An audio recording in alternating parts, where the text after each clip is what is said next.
So since last week's video went up and didn't have any issues, let's do another Disney Channel movie. Let's just press our luck. Today I want to talk about a Disney Channel original movie from the year 2000 that I made my brother watch with me last night in prep for this video, to which he said, "This might be the worst thing you've ever made a video on." So you know it's going to be bad. That movie is none other than The Phantom of the Megaplex. It is very, very loosely based on The Phantom of the Opera. You know that movie rendition of Phantom of the Opera that nobody liked? Yeah, that movie is gonna look real good after this movie. Most of the time when you think history, you think boring, right? Ancient civilizations with names you can't pronounce, dates, facts. I mean, who cares? Yeah, like who cares about facts? Bunch of losers, right? So we open with a clip of the classic Phantom of the Opera silent film starring Lon Chaney, I believe, you know, to really pay homage to the greats of Hollywood and, you know, legendary classic film before just completely making this. The first ever movie theater in our town opened in 1925. Times changed, things progressed, and the old movie theater bit the dust. My God. That's me, Pete Riley. My mom thinks I work way too hard, but she really doesn't get it. So this is our main character, Pete. The main discerning quality about Pete is that he spends the entire movie kind of toggling between a very normal voice and like this kind of bro surfer voice. It's really inexplicable. I thought I told you to stay in your seat. My whole life, Donnie Holly's been like some dark shadow. In school, sports, girls. If I want it, he wants it. He just knows so much about the inner workings of this movie theater. We have 52 people working, sell 88 pounds of popcorn, move 7,000 patrons in and out, and have 63 showings with an average of 4 to 6 minor technical glitches. He then goes on to introduce us to a bunch of characters that honestly, I don't know why the movie wants us to know who these people are so badly, because they don't, they're not even like the main characters. But the movie really, really wants you to be able to identify all of them by name. That's our senior manager, Sean McGibbon. He's freaking out. That's Ricky Leary, or as we call him, Ricky Rules. That's Terri Tortora, nicknamed Scary Terri. Hillary Horan, a.k.a. Hillary Honey. Mark Jeffries, or as I call him, question mark. Lacy Ling, a.k.a. Racy Lacy. Why walk if you can run? You know what you can do for me? Head upstairs, It was Mason's family who opened the original theater on this spot in the 1920s. My schedule. So, each week Mason types up his work schedule, and each week Sean files it. Still, Mason shows up every day. You're gonna throw it out right in front of him? You couldn't at least like take it around the corner? Like pretend to at least keep it? It's so mean. So the Cineplex is hosting a big movie premiere, and it's like a really, really big deal for their small town, I guess. So much so that their manager is treating it like they're all about to go to war. Careers are going to be made, and careers will be broken. And there's also some side plot about how the main character is trying to impress a girl. It doesn't really matter. So now that we've been introduced to about 100 characters, we're now going to get introduced to the actual other main characters, which are the little brother and sister of our main character, Pete. What's up? Mom's going out with George tonight. Oh, I think you might finally propose. Why do you guys keep pushing this? Oh yeah, you know what you should do? You should be like Gilly Blake and always a bridesmaid. Does every reference in your life have to be from a movie? Why shouldn't it be? You sound exactly like the grouchy old dad in Blank Screen. This is how families talk to each other, right? Oh, you're not seeing that movie with or without Brian. I'm not asking you to see it. Watch that tone. I hate my life. She had to think about it before she figured out that she hates her life. She had to be like, wait, do I hate my life? Yes, I definitely do hate my life. So little sister is mad that she can't go see a bloody awful horror movie. She storms off. They use the same reaction shot from the mother twice, and then we cut back inside to Pete, who is eating a bowl of meat? Just a mixing bowl of meat. Who loved the movies more than Dad? Yeah. Sometimes I wonder if that's why you ended up at the Megaplex. Yeah, your dad really did love avocados.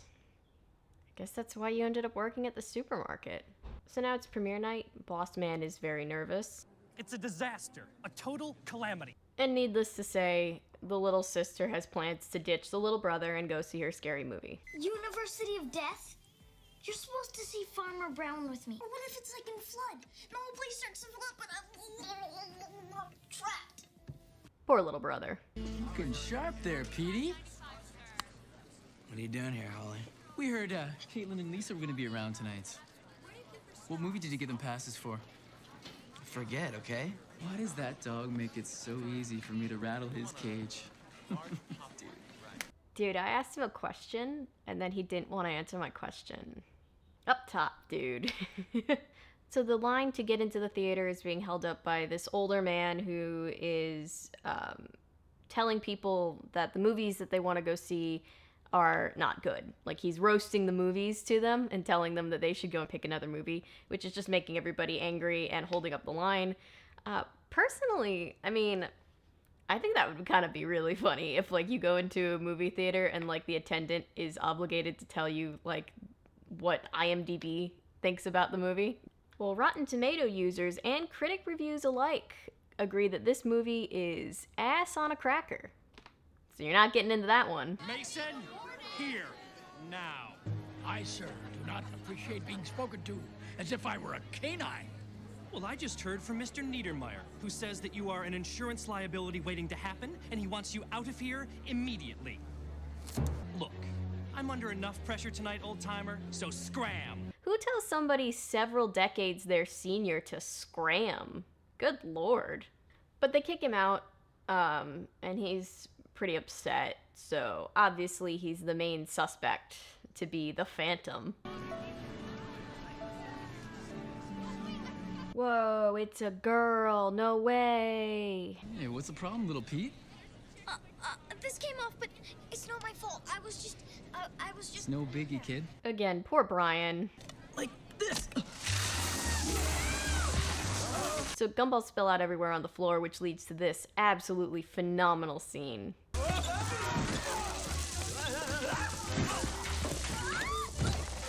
Cinema greatness. But then Pete realizes that he's the only human being in this movie that remembers how to walk correctly, and so he goes about basically playing a game of one-person hockey, where he shoots gumballs into the trash can, like, 2 at a time, and literally everybody stops to watch him. Whoa. Like, all of a sudden, they don't have movies to go catch. They don't have showtimes. They don't have, like, seats that they want to go pick out and everything. No, let's watch this 17-year-old kid shoot gumballs into a trash can. So the big sister sneaks out of the little kids movie and goes to watch the horror movie with her friend. And she has to hide from the cinema sitter, which I don't recall ever being a thing. I didn't know about that. And she hides in the most hilarious way possible.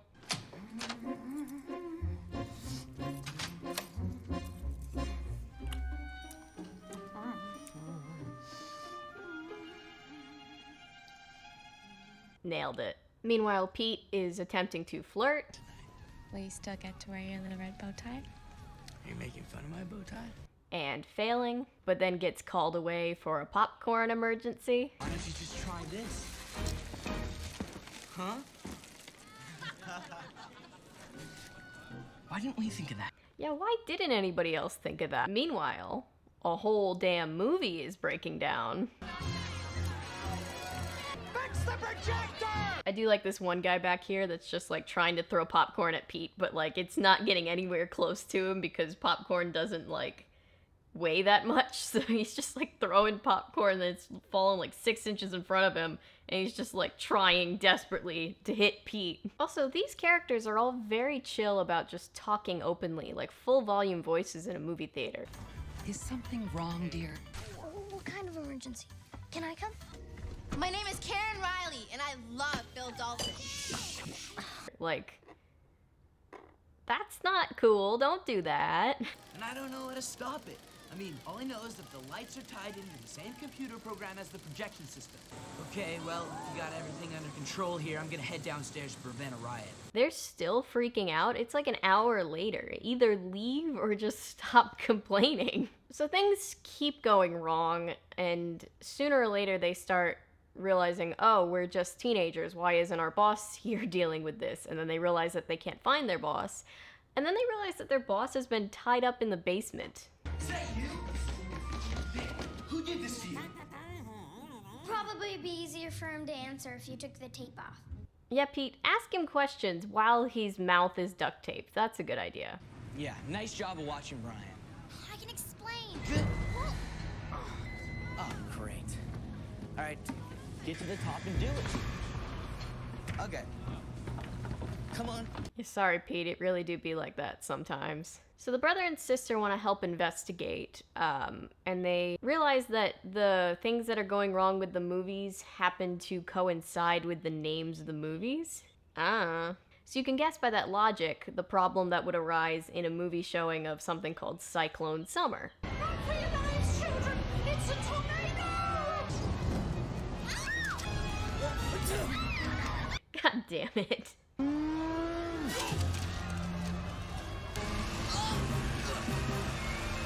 First of all, how did somebody even get that fan into there without anybody noticing? It's like blocking the screen. Second of all, they're all acting like they're in some kind of life-shattering storm. It's just a fan. It's not gonna blow you out of your seat. It's just gonna make you a little chilly. And thirdly, like, how are the people way off to the left side affected? Fan's not even pointed at them. But if you thought that was awkward, I would like to now throw it over to the mom and her boyfriend who are on a date and trying to talk about their future. But instead of talking about their future like adults, they use this really forced, drawn-out analogy, and it's weird. George, do you see those plants hanging over there? They seem perfectly content, don't they? Roots get entangled and stems get twisted, and it's not just the plants that you have to think about. What about the buds? I mean, how would they react to this turf invasion? We're still talking about getting married, right? It's Movie Mason, our so-called phantom. Mason would never do anything that mean. Movies are like sacred to... Why are these small people talking to me? Dude, Sean's straight up savage. So they very conveniently find the schedule that was thrown out by Sean earlier in the movie. Because of this schedule, they somehow find their way down into the basement where the older guy that got kicked out before is, you know, he's got his own little setup there. He's chilling. And they find out that he's not the Phantom. So, progress in the case, I guess. Anyway, let's check back in on the mom. City morgue. Seems like things are going well for her. Mischief, madness, mayhem, midnight mayhem. It started as a movie, but now it's real. What a terrible movie trailer. Imagine if like other trailers like in real life worked like that. Avengers. War. Infinity. A war that lasts for infinity. It's an infinity war. Avengers Infinity War. Anyway, because there's something weird with the projector, they go and they blame the projectionist, who also isn't the Phantom, so 0 for 2 so far. So they go to their boss's office to try to use his computer. He's not there. I sure hope he's okay. Whoa! Oh, he's not okay. I was blindfolded, handcuffed, and hung on the door like a bag of dry cleaning. So now the whole important Hollywood entourage arrives for this big premiere.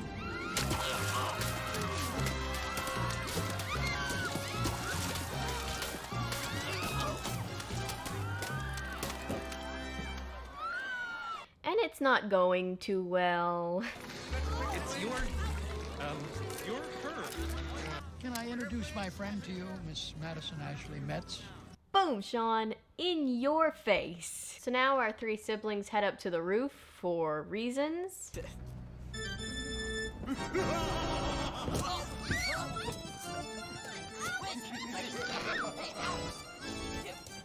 that happens. This movie, man, I don't know. So in an inspiring feat of sibling teamwork, they shimmy their way over to a few feet away from where they were. But meanwhile, uh-oh, the big inflatable monster from the roof is attacking everyone in the theater, complete with sound effects.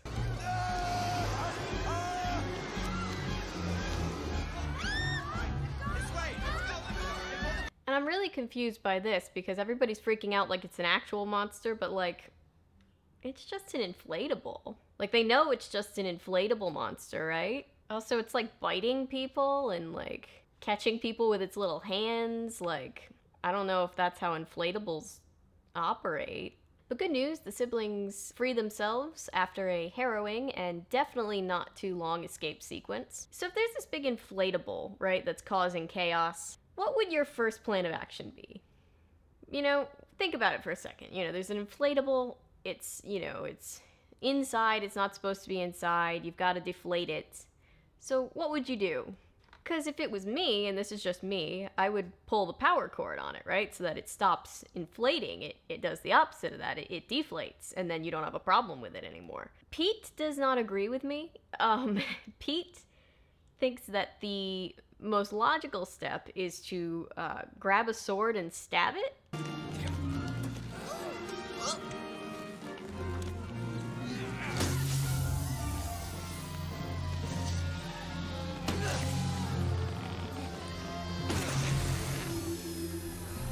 Repeatedly.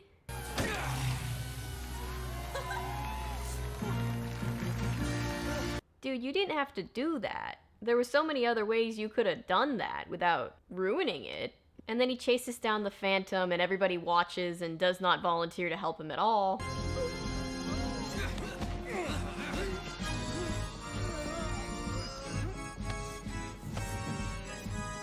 Yes, we as a room full of adults will sit here and watch this minor attempt to apprehend a criminal all by himself.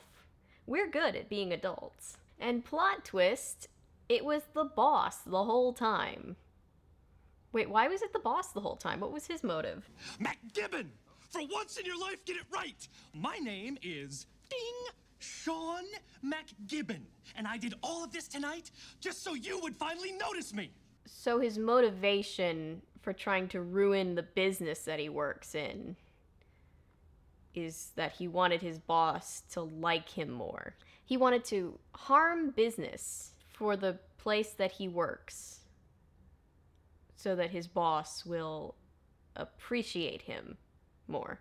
So with that mystery solved, the mom's boyfriend throws caution and plant analogies to the wind and proposes in the middle of the Megaplex. Just because a plant is healthy, alone in its pot, that doesn't mean it's entirely happy. I would really love to become a part of this amazing family. Pardon me, sir. May I offer you this loaner? I have a lot of props around, just in case of emergencies. Mason coming in with the save. Ah, Mr. Riley. Now, with Sean gone and LaMonica moving up, I'm going to need a new senior manager. I'm afraid I have to turn you down.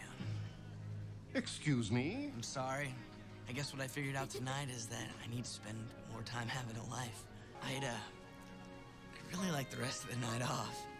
Good, because I think so too. Here, take your girl out to a lovely breakfast after the picture. On me.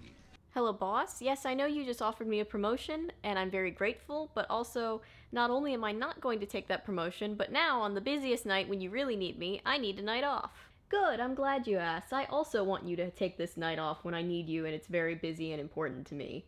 Also, here's cash for no reason. So, in the end, Pete learns the value of spending time with your family, and all's well that ends well in Disney Channel movie world. And thus wraps up the most recent episode of me complaining about movies made for children from 20 years ago. Hope you liked it. But yeah, that's gonna do it for today. I'd like to thank everybody here, as always, for liking, commenting, subscribing, sharing, supporting this channel in any way that you do. I'm so grateful for each and every one of you being here. It really means a lot to me. And I'd like to give a special thank you to Junkyardbreadfruit, who is another creator on the platform.